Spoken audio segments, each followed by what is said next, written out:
right, guys. Thank you so much for being here. We're going to do a little impromptu Ask Gary Vee show where we will give you guys a Q&A session here. I think the thing that I would highly recommend, I think a lot of people waste these opportunities. To me, the reason I wrote a book about Q&A, like have a show around Q&A, try to make every keynote I give now Q&A, which is hard because I think a lot of people think you mail in when you go Q&A and they want the show, but to me this is disproportionately more valuable. And so I would just highly recommend to deploy humility, to be honest with you. I think if you're gonna get this opportunity to like get a chance to ask a question, if that's interesting to you, that you should ask the question. And if it's a very basic question by your standards and worry that other people will see it that way, it really just doesn't fucking matter. And so I highly recommend that you've got your shot now. We got some time. We'll probably be able to get to a lot of them. Ask your question, whether it's very, very, very detailed or philosophical or anything that you've picked up in Shoot. You know, the stuff that we've brought up. So let's fire away. Who's got a question? Yes, sir. What are your thoughts on WhatsApp? I know that it's very famous international, especially like in Latin America. Yes. In Latin America, they're using the stories. Yes. Very, very big. Yes. I haven't heard much from you. I think I've sent you a couple messages. Yep. On your thoughts on it. I think it's a huge missed opportunity for me in a global sense. I think the reason I haven't focused on it is I still tend to be overly, American focused and centric, and obviously WhatsApp is, if you look at the American usage, it's people that have family and friends in other places in the world. But to your point, not only the stories feature, but now kind of the messenger ads that can be run in there.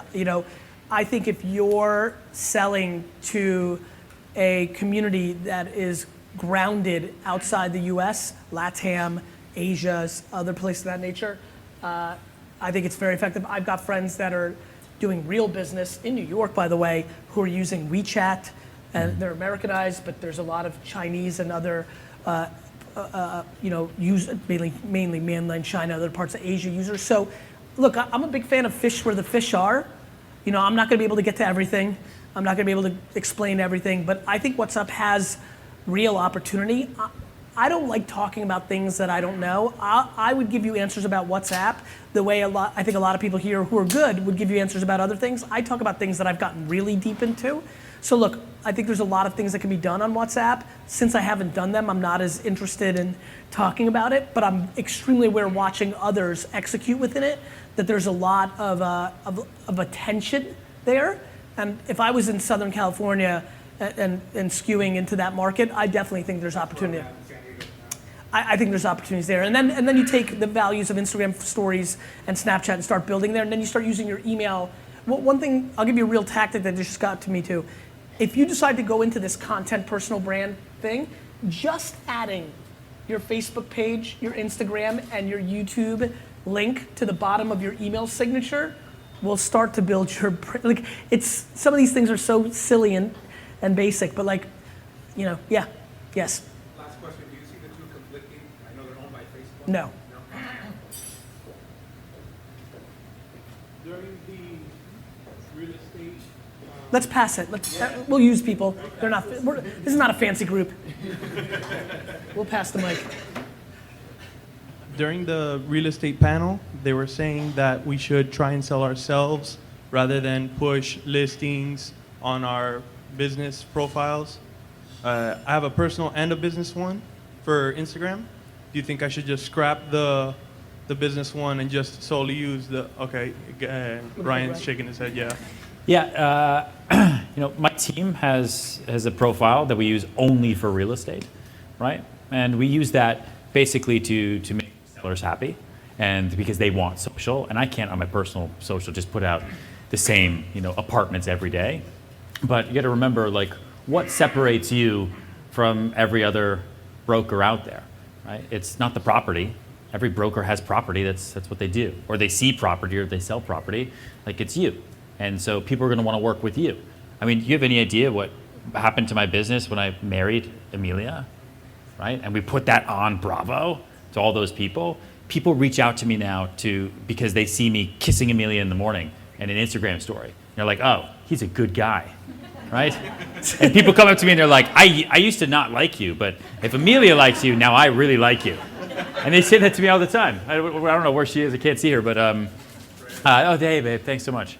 And so, it's that personal story that people get attracted to. And I say it all the time. Like people, they don't want to work with brokers. They want to work with people they could get a beer with, that they could be friends with, and who's also very knowledgeable and informed on what they're about to spend a lot of money on. Do you post any listings on your personal page? Here and there, depending. Yeah. I'm glad you said that. I believe in that. Like the reason I wrote jab, jab, jab, right hook, I think there's always a time to go in for the ask, not the demand. There's a lot of people who build personal brands, and all the content is to get you into the funnel to pay for the thing. That's a demand. I'm very comfortable to post tomorrow a picture of my wine club as an ask. If you went from 0 to 5 million on my teachings and you never paid anything for me, and you didn't sign up for my cockamanian $55 a month wine club, it wouldn't bother me because I'm just asking.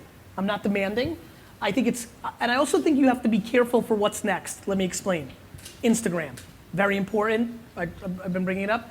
We didn't know stories was gonna come.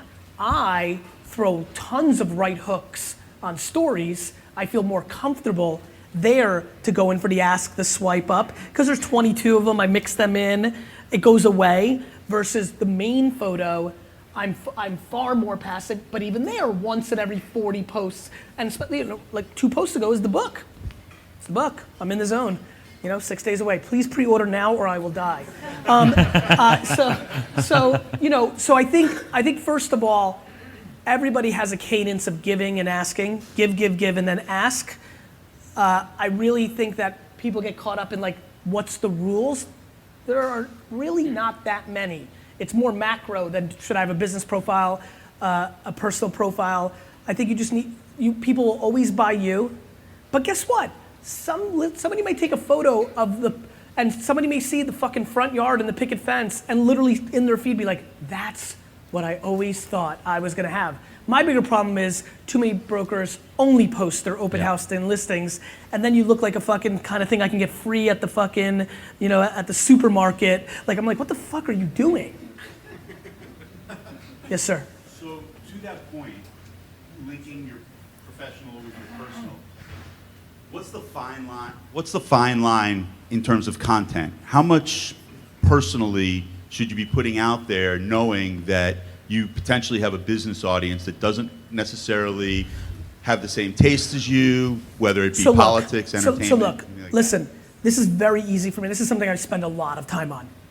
Guys, if you fucking put a post that says fuck Donald Trump or fuck Hillary Clinton, you've eliminated 50% of your audience when our audience is on tilt. You could have done that 13 years ago, and you would have lost 18% of the audience because there was 18% that were emotional. Everybody's emotional right now. But you could do it, but I promise you, if you're doing it on your personal page and not your business page, people will still find it. If you do it, you're in the game. And by the way, you may decide that the future of this country is more important than your business. And then if that's what you want to do and spit your POV on this, mazel tov, do it. But don't then be stunned when somebody doesn't want to do business with you. I love the audacity of that. Please understand that we are emotional right about our politics. It happens every 20 to 40 years. We're a very easy historical read as a country. And don't sit on your high horse. Now, that's politics. I also think religion falls into that. Race, sexism. Silly stuff like you're acting funny with your boys or you're having a girls' weekend in Vegas and you're scared to not show the professionalism. I think that's the reverse. I think too many of you are holding back your real life. That isn't, right? Mm-hmm. That isn't the 4 or 5 subject. You know what the 5 subject matters are. If you put a post tomorrow and says, girls can't sell homes as well as guys, you're in trouble, brother. That's not gonna play. But I do think a lot of you are holding back of a fishing trip with a couple of beers and like, people know you drink beer. People like I love when everybody was about, if you're like 30 in here, you remember the whole thing like, be careful of your social media. Like, you know, like 25 is actually more right. Like, right, like parents were like, be careful because the college won't take you. Colleges knew that you fucking smoke weed. like, do you know what I mean? Like we overthink certain things. I think to your point, your personality traits, your real life really plays reality TV, really plays, I think, politics. Like, I'm so bent out of shape, not about people's political views, because you just pick one side or the other, then I just basically think everyone's the same. No. The audacity. Like, I can't believe. What do you mean you can't believe? People are so emotional right now. Are you not a citizen of our environment? People are on tilt. People are not talking to their family members right now. We are in a very high emotion, and you should lose business if you're not smart enough how to navigate that. Can you use that to, I don't want to call it bait people in? Nope. No? Like people, can you use that to get more conversation around you? People think all publicity is good publicity because they're not thoughtful. Bad publicity is bad publicity. Harvey Weinstein's got more brand awareness right now than ever. It's not good. Yeah. So no, I don't think, there's so many there's 19 fucking thousand other things you should be doing than using politics to bait people into a conversation on your page with the hope that it sells you a home. Now, let's talk real life. This is a very local business. If you're in fucking deep 97% Republican or Democratic state, and that aligns with your passions, sure, you can. I mean, I think you should always speak your truths, but like, I think you have to be thoughtful. He can't do that. Because even though New York and California are considered liberal, the numbers show that it breaks up more to a 50-50 psychology. There are clearly pockets you can go all in if you want to. I just think there's so many, if you're doing it for business sense, not for your own, what you care about on earth sense, it's never a good idea. If you care more about this than your business, then you should live your life. You know what's funny is $1 Million Listing has been on there for 7 years. Never once ever has someone come up to me to talk about real estate. Not once has anyone ever stopped me between Korea to Texas and said, remember that deal you did? You got that price per square foot. Holy shit. Never once. We talk about it on the show all the time. Like we talk with the crew, Yeah. and we used to think so much about the type of deal. Now we're like, let's do this deal. I'm probably not going to sell this thing, but we should probably film it because this apartment's crazy. And that people come up to me and they're like, "Where's the pig? Where's the snake? Like what happened? Did you really fight him? Why'd you take your pants off?" Like that's what people care about. Guys, like that's what they care about. That's what they remember. That's guys, social media. Guys, in the wine business, if you buy wine 9 out of 10 times because of the label or the score on the wine, and that's it. People buy on different things. Like it's always the story, or you turn the back of the label and it's like, our dog ran through the vineyards and ate the grapes, and you're like, yeah, I love dogs. Like, it's always the story. It's always the narrative. Yes, sir. My name's Ross. I own a company called Bullet Nation. I'm in a real cutting-edge industry. It's called, it's a kava bar. I don't know if you're familiar with it. Kava. Kava. It's an alternative to alcohol. They're popping up all over the United States. Anyways, Keep just talking. What is it? It's a drink from the South Pacific Islands. It's good for anxiety, depression, insomnia. They've been drinking it for thousands What's of it years. come From a pepper plant. It's a kava plant. They just take the root of the plant. How's it spelled? Kava. Okay. It's hospitality. Anybody ever have product. any? Cool. Keep going. It's great. It's got like a 1,500% ROI. You mean the profit margin in it? Yeah, for now, because it's fucking new. Yeah. My question is, about 2 months ago, I took a step, hired a full-time videographer, someone to work on all my social media. As far as a videographer standpoint, can you give me any tips that took you a while to learn the hard way as far as being in front of a camera, getting comfortable with it? Any words of wisdom? Not for me. I do think, Ron, you heard our talk earlier. I think he was right about like, everybody can get better, right? I think it's gonna be reps. It's just putting the work in. Video 79 is going to be better than 17 and 84. Some people are charismatic and have it, and showmanship, and at 4 years old were born with it. Others, I just think it's about the reps, brother. Yeah. It's about the reps and not, people dwell. Make your fucking video, post it, and move on with your life. Not like, like people, like, I'm blown away where you're like, oh, shit, my beard's, the lighting on my beard was off. Nobody gives a fuck about that. To your point, early analogy, everybody thinks about their things, like, oh, my makeup was off, or like, oh, who's that weird guy that walked by it? We should edit that. Nobody gives a fuck. The message. Got it? And so, I think Tell the story. Just tell your story, put out the rep, move on with your day. People are dwelling and overthinking. Just, you will get there. And you said earlier, even to me, which is a note that I take to heart, it's like I want to watch your stuff that's weird now. Like now I'm kind of like, man, I wonder if his videos are really awkward and like honest and real.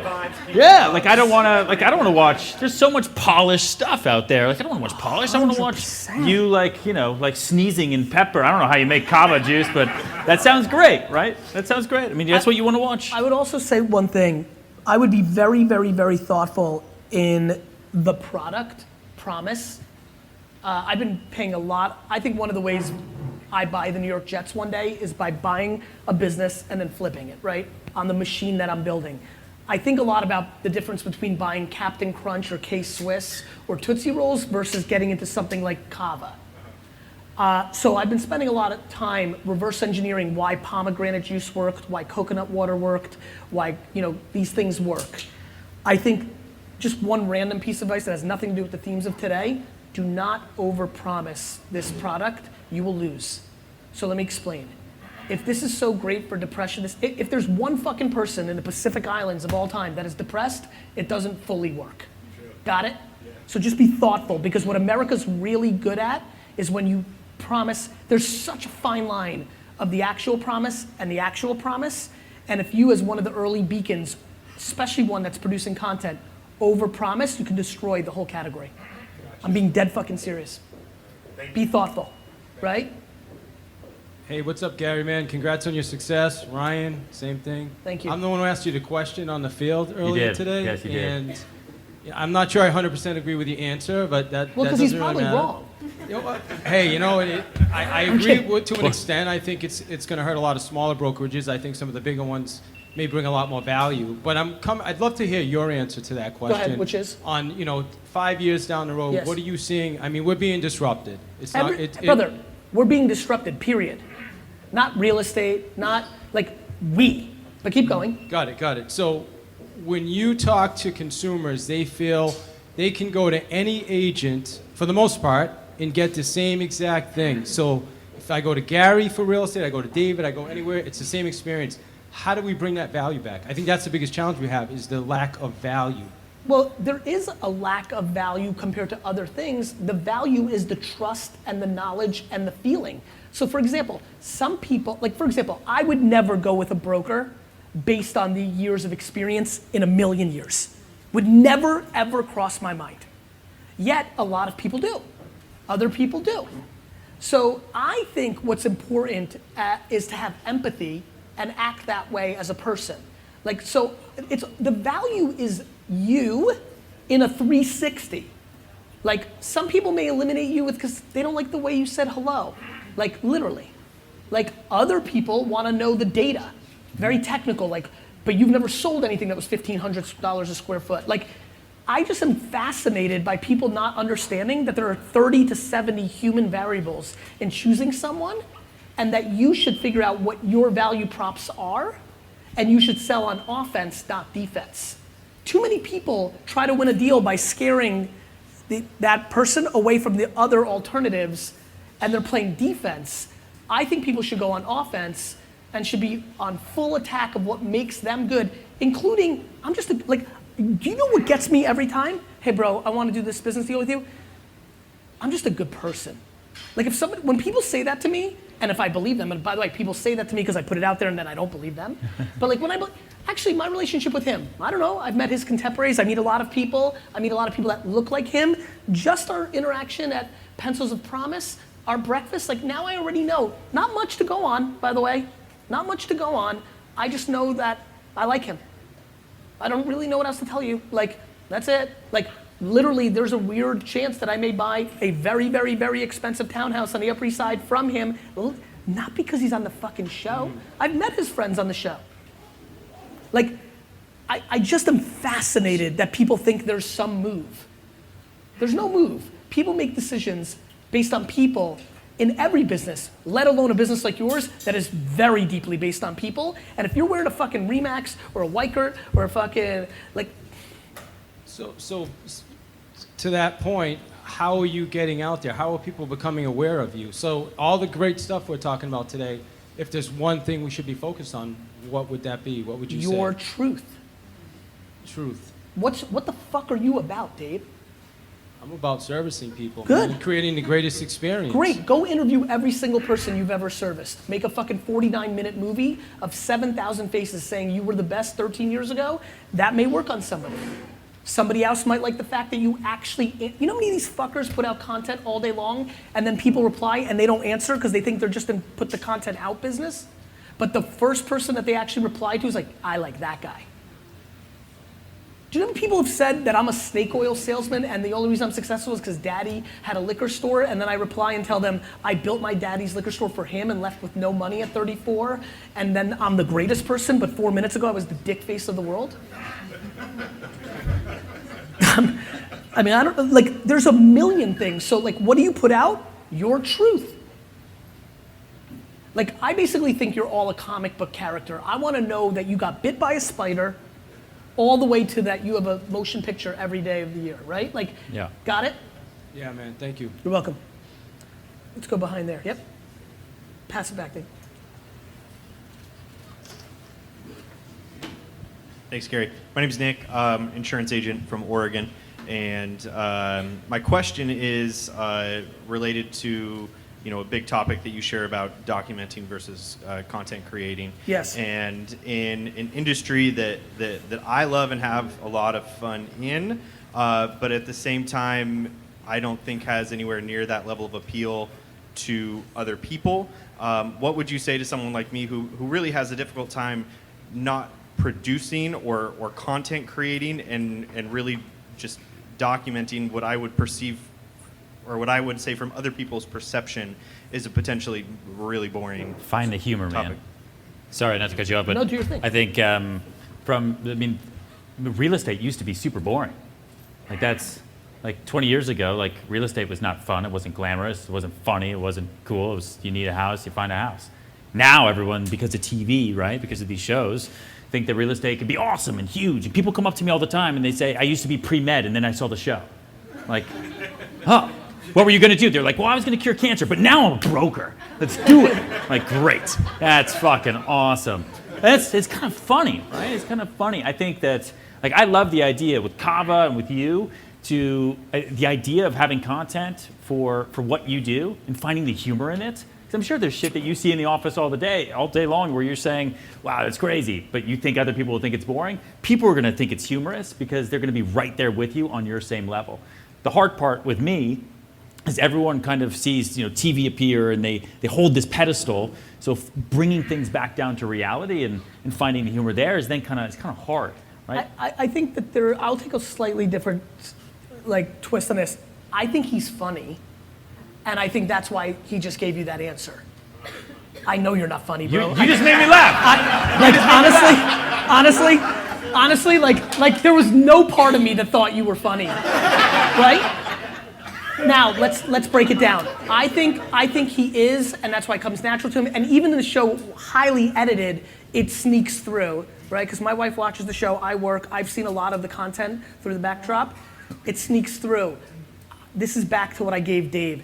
You have to understand. My sister and mom and I were just eating outside, and we're like, man, 9 years ago, nobody was dressing down, nobody was cursing. I just did my truth, and then it came to me. Dude, you could be the most boring fucking insurance agent of all time, but if your information's on point, here's what I would say. If I'm buying insurance, if you just use the medium to get out there, maybe your audience is only 4,000 people at max, which is small, right? Maybe it's 140. You have to understand something though. What you sell, I have a fun, for me, kind of the boring guy who seems to know his shit when I'm buying my fucking life insurance feels a super interesting kind of like debate versus the one that's trying to make it WWE, right? You gotta be you, bro. Now, to his point, you may be literally doing you, and the whole thing can turn into some weird version of Seinfeld funny because you're not funny, so not funny that the whole thing becomes fucking funny. Like, all of a sudden, millions of people are watching you be like, did you see this dude who literally has a show about just being an insurance agent and it's so fucking terrible? It's literally rubbernecking, we have to watch it? And then you're not funny coworker and the fucking UP. But then there's the things that come into what I call sports center newscasters and The Office. You may not be funny, you just might be educated. Your UPS driver that comes every week or every day may be a fucking riot. And always wanted to be an actor, but he's a fucking UPS driver, and the best part of his day now is coming to your office because he knows the camera's gonna be on, and he's fucking giving it his all. Like, it's guys, it's propaganda. It's media. It's how humans are conditioned. My mother in the back there wrote a book report that Fidel Castro was the bravest man in the world because he was so small next to big bad America. You know why? Because she grew up in the Soviet Union and that's what she was told. There's a reason that when people want to take over a government and have a coup, that the first thing they do is go to the radio station and the TV station because they want to control the narrative to you. We are now in control of the narrative. That is a big deal. And so, do your fucking show or do what we're doing right now. I think Q&A show around insurance, again, to your point, is not gonna be fucking, American Idol. But guess what? If you answered 900 questions and build a library, and when I go on Google or YouTube, I type in like, how do I triple down on my life insurance, and your video pops up, content is the cost of entry to any relevance going forward, and you just have to live David Hill in your truth. What do you put out? Your truth. You know why shit's so easy for me? People are like, wow, you're so good at speaking in it. I'm like, I'm just speaking, just telling you my truth. Look how I answered the WhatsApp question. I don't need to be the smartest guy in the room every time. I just talk about the shit I know. And then it gets real good. You get real narrow. I don't talk about shit anymore. Like I'm like real fucking narrow. Everyone's like, you're so fucking cocky, and you're always like, I'm like, yeah, because I'm talking about the 0.0001% that I know fucking so well. And then everything else, I get real quiet. Like if this was a fucking insurance conference about nothing to do with comms and marketing around insurance, I'd be really fucking quiet. You got it, brother. Yes, ma'am. We're gonna pass you the mic. So dude, you're just really fucking funny. I didn't mean humor like maybe Will Ferrell. I meant more like there are dramatic movies that have humor to them. Humor is levity. Humor is interesting. Humor is unique. And I just don't want you to write yourself off short and say you can't create content or do anything because you think people think insurance is boring. But right? I think, look, to his point, humor is universal and historic, but so is information. Mm-hmm. But so is, drama. And so, like there's just so many things that are tried and true, and this is all very basic, but all you can, there's so much strength in quadruple downing on what you are. Okay, so I only know about you maybe 5 months ago. Okay, thank you. What I really loved about you is that you are real.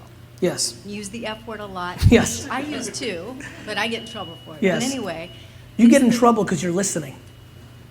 Right. I get in trouble every day. Go read my comments. Somebody wrote a Medium piece, an article just went super viral on the internet 2 days ago called Gary Vaynerchuk is trying to kill you. And it speaks to me glamorizing hard work, and you're gonna, no, he really thinks I'm a bad person. He thinks me talking about work ethic, hustle, is leading to people working too much, and they should be spending more time meditating and relaxing. Well, I forget the first video I saw of you. You were in a car and you were telling somebody outside, if they don't get it, just die. She asked me for 3 words of motivation, and I Right. said, "You're gonna die." Yeah. Which is actually technically Which is 4 words. true. That is actual truth I in know. life. And if people would wake up and realize that it's a very short life that we live, and we're very lucky to be alive in this time with the medium, the platform that Yes. we have, that you bring it out for lots of people. So I heard you say you want to buy the jets. Is Yes. that your passion for what you do? Because you have an extreme passion. On a very For life. micro professional level, the chase of buying the jets is a lot of fun for me. But I am very aware of my noble work is far more important than me buying the New York Jets. I think you That being get a said, charge out of helping people. yeah, look, I genuinely believe what I'm about to tell you. if I'm blessed with the health that allows me to stick around for 50 years, I will be one of the most impactful people of all time. I believe it.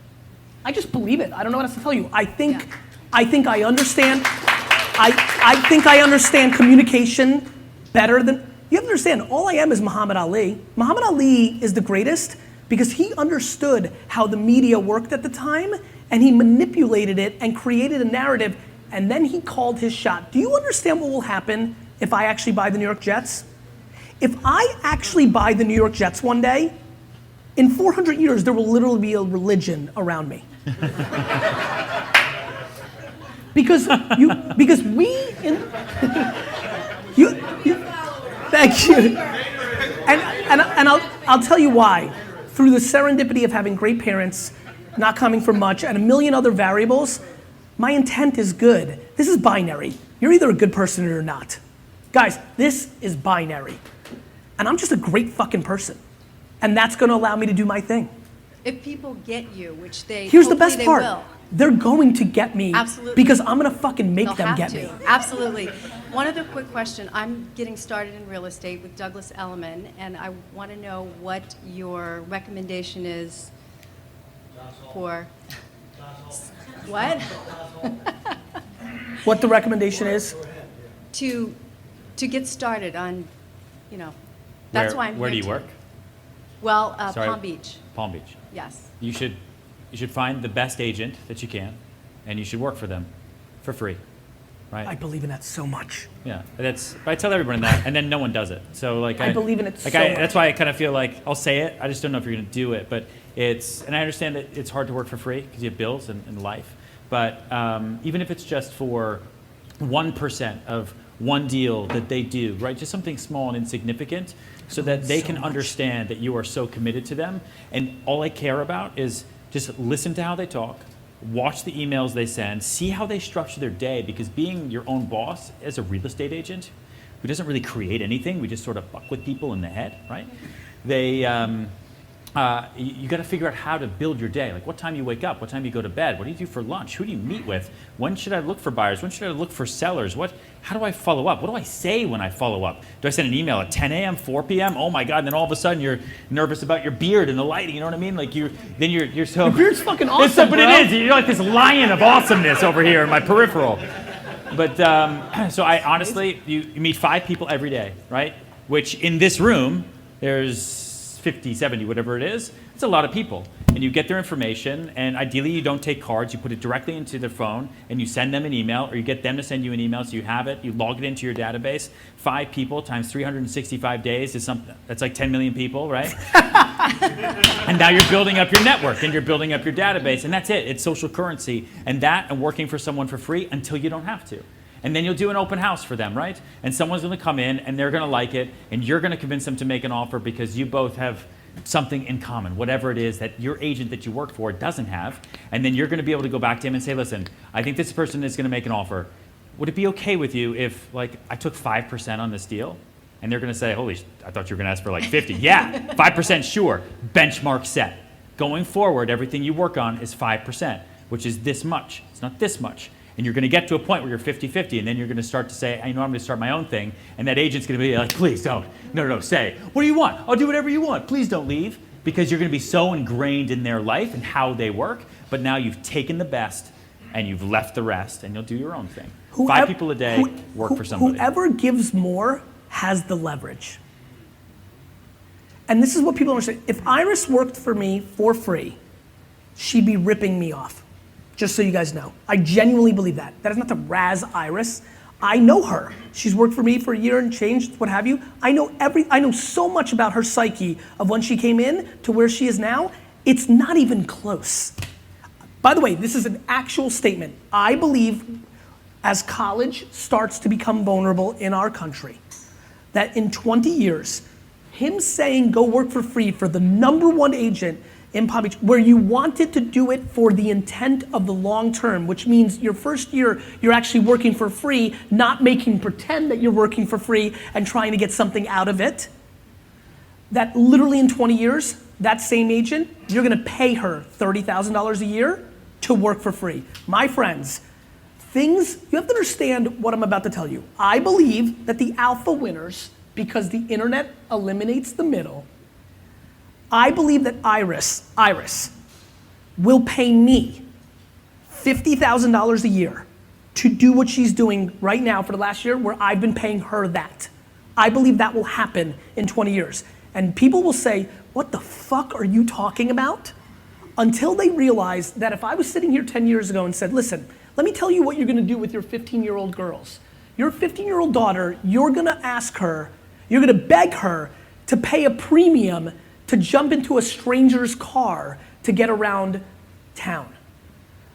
People of wealth would rather their children now have unlimited Uber because they feel safer for their 15-year-old girl to go in unlimited Uber than for her to drive the car themselves. If you look at the highest net worth neighborhoods now, it's not on your 16th birthday you get a Mercedes, you get unlimited Uber. Which means that people now feel more comfortable with their 15-year-old teenage daughter going into strange men's cars every day, multiple times a day. That is not a social norm a decade ago. I understand that it feels weird, which is why his advice is unbelievably good. To go and work for somebody for free. That's bullshit. What the fuck? You're worth what you get. I love when people are like, you're worth what you get paid. And so like ridiculous dumb shit that C players spit out of their mouth. The best players in the world are gonna get paid to have a workforce because that's the actual value in the trade. My man. For the last bunch of years, we've talked a lot about kind of marketing in the year that it is. Yes. But it seems like there's been a shift in that strategy or that kind of belief of day trading. Yes. For everybody that knows, day trading attention. my website used to say, I market in the year that I live in. Now it says, I day trade attention. Because what ended up happening was shit was starting to happen so fast. My concepts were changing even within the year. And so I needed a better way to communicate what I'm doing. And I think when you think about day trading attention, it's not even trading attention. Day trading's like, I don't do it, but I think I know what it is. You know, it's in the margins of every second. That's basically, I'm changing my point of view of Snapchat off of a feature that they're launching tomorrow or today. Like, you know, because now you can take your stories and put them out on Facebook and Twitter. So now all of a sudden, what's this move gonna be? Like, so this shit's just moving too fast. So go ahead. And the reason I ask is I work with automotive dealers down Yes. here in Miami. So welcome to Miami, Thank you, home of brother. the Miami Dolphins. I heard.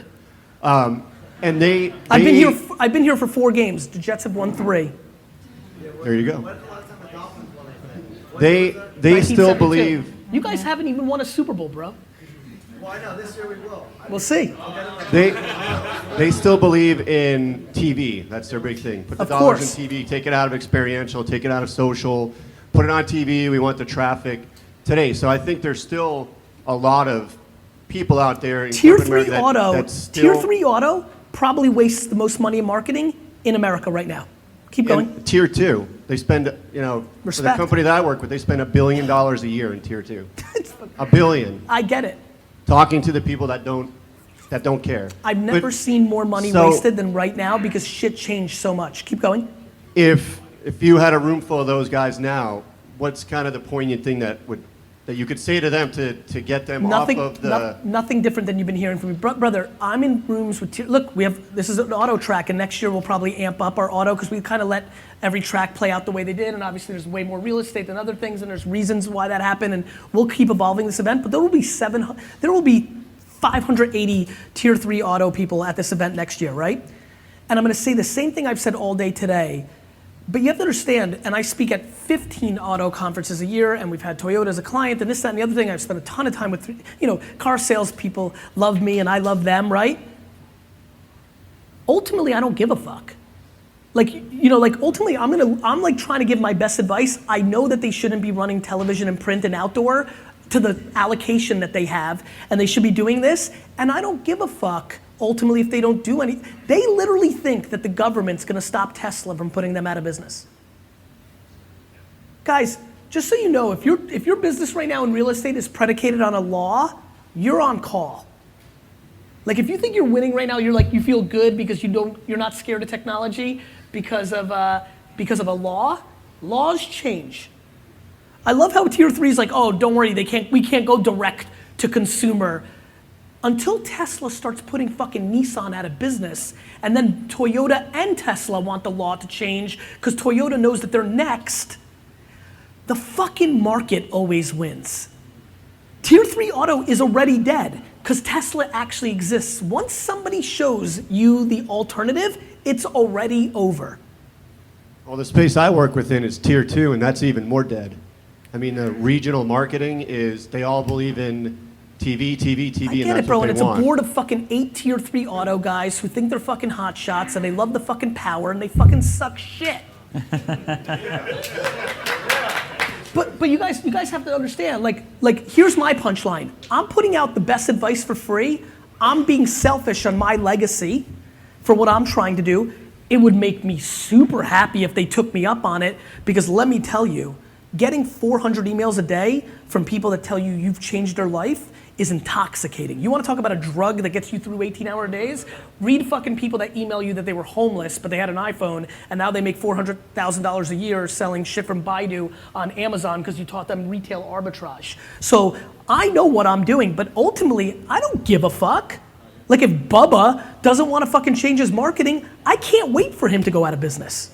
The market is the market is the market. I like when I lose because it means I did something wrong. And you have to respect the game more than what you want for yourself.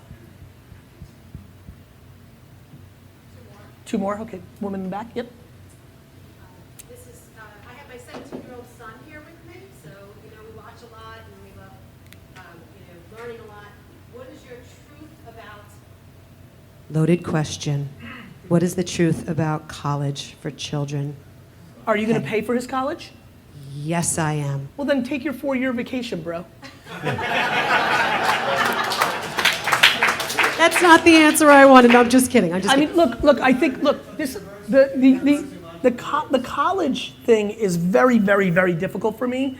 I wish I actually was a great student. I wish I went to Harvard because I think I could impact more people. I think most people think my point of view on college is because I was a shit student and went to a shit college and became successful. My point of view on college is based on unemotional math. The math is broken. We went through a 50, 60-year period where going to college was ROI positive.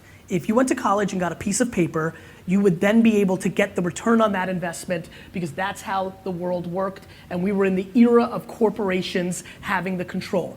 That does not exist. Do you need a degree for certain professions if he wants to be a doctor, lawyer? I understand all that. But college is, will he become a well-rounded young man and like all the social things? Let him go tour fucking Europe for 3 months. He'll be way more well-rounded and worldly than sitting in a fucking dorm room playing fucking Call of Duty. Well, you just won the war in our house. Thank you, Gary. You're welcome. My man back here. Yes. I'm a one-person business right now. Would you place more emphasis on me hiring more of an employee base or trying to grow my social media base if I have the money to do one or the other? Employees. You got to build. You don't worry about decorating this room until you have the concrete and the steel that holds up this room, and that is employees. Because then you'll start being able to focus on smarter shit, right? But you got to fire fast if it's wrong. Because the reason people get caught when they don't have enough money and they go employees is they hold on to something that's not bringing them value because they picked the wrong employee. So as long as the answer, I believe employees. Part two, if you don't see like you're getting value after 100 days, 120 days, and when you're interviewing, you should be upfront with people like, hey, my business is at a place where I'm gonna really fucking audit you in the first 3-4 months. I don't wanna hear at day 100, I'm just still getting my shit together. That's a lot of other people's businesses. My business on this day right now is I need to see whatever the fuck you're looking for quick. Do you understand? That's what I would do. My man. Real quick. Last one. So I own a commercial real estate brokerage company in New York. I went into vlogging We're gonna give you a year ago. Commercial real estate Commercial in New York. real estate You in went New into York. vlogging a year ago. Yeah, I have a 4-person team now that's filming most of my brokers, Yeah. so it's been tremendously effective. And my question to you is, how do I get more of my agents to actually get involved in the videos, in their social media? You don't. You put don't. pressure by showing that it's working. and then bring in new people to eat their lunch, Yeah. and then got it? Yeah, so You either know, they have it or they don't, or my they're interested biggest or they're not. thesis on all life at some level is you can't sell the unsellable. I sell nobody. It was back to me telling you just now. I don't give a fuck. Do it and let the pressure of the results create the narrative. When the winner right now in your commercial real estate starts seeing somebody that they think is a loser start doing more deals, they're gonna be like, wait a minute, fucking Rick, right? Everybody's concerned with their image out in the universe. I mean, Yeah. that's a big, they're not comfortable. And I I think get- that's a big loss for them as a broker. And I think what people are gonna understand, so do you know what my biggest theory is right now on all of this sexism and calling out everybody? Is in a 50-year macro, we're gonna all realize that we're all flawed and everything that's taboo will be far more accepted, and we're gonna be, I think this is one amazing step backwards that's gonna lead to 2 incredible steps forward, because there's not a single person in this room that doesn't do something that we think is taboo in society. So great, you don't sexually harass, but you have a drug problem. Oh great, you don't have a drug problem, but you have a gambling problem. You have infidelity, you're stealing. Like, there is no perfect human, and as we start exposing issue by issue because of the way the internet now works and you can't hide, Harvey Weinstein and Matt Lauer were protected by the media, by the 3 old white guys that killed all the investigative stories to ever see the day of life. Now, what the fuck are you doing right now? There's no hiding. I'll show them this video, That's hopefully, right. yeah. So here's the punchline. All the fuckers right there that aren't doing anything about it, they think they're being fancy and smart and holding up a facade, and they are literally in the process of becoming irrelevant. Show them that. They're invisible. They're fucking Were invisible. those 4 people there before you started this though? Yeah, no, a year ago, I started holding this thing on my own. Yeah. About 3 other brokers that get it started doing the same. Yeah. So we pass our 3 cameras around a year ago, and we edit the footage and put it out on Fridays, so Yeah. once a week. It's since grew to people coming to me, I can help you, I can do this better than you, Sure. young creatives, and now we have a four But person team. I like the idea that you talk about you bring in new blood, right? You bring in, because it's the older agents they don't need it, right? They knew you before. And like we have that on my team. Like I pushed against vlogs for a long time, and we just launched ours an hour ago at 1 o'clock, by the way. So yeah, you should subscribe. It's a new medium for me. I like being polished and edited in LA. It's great. And a lot of agents are like, I don't know. And so I just started bringing in more people who know me now, and they're all about it. And then the older agents do the same thing. They're like, Rick's not going to do anything. And then Rick closes a $30 million deal in Nolita, and they're like, all of a sudden, then I see them with like their flip cam from 10 years ago. And they're like, I can do it too. I'm like, okay, great. Welcome to the party. Let's go. In times of massive disruption, and please understand, the maturity of the internet right now is massive disruption. In times of massive disruption, success is your vulnerability. And that's what's happening. Got it? Like, Thank you. I'm just obsessed with that. Love you guys. See ya.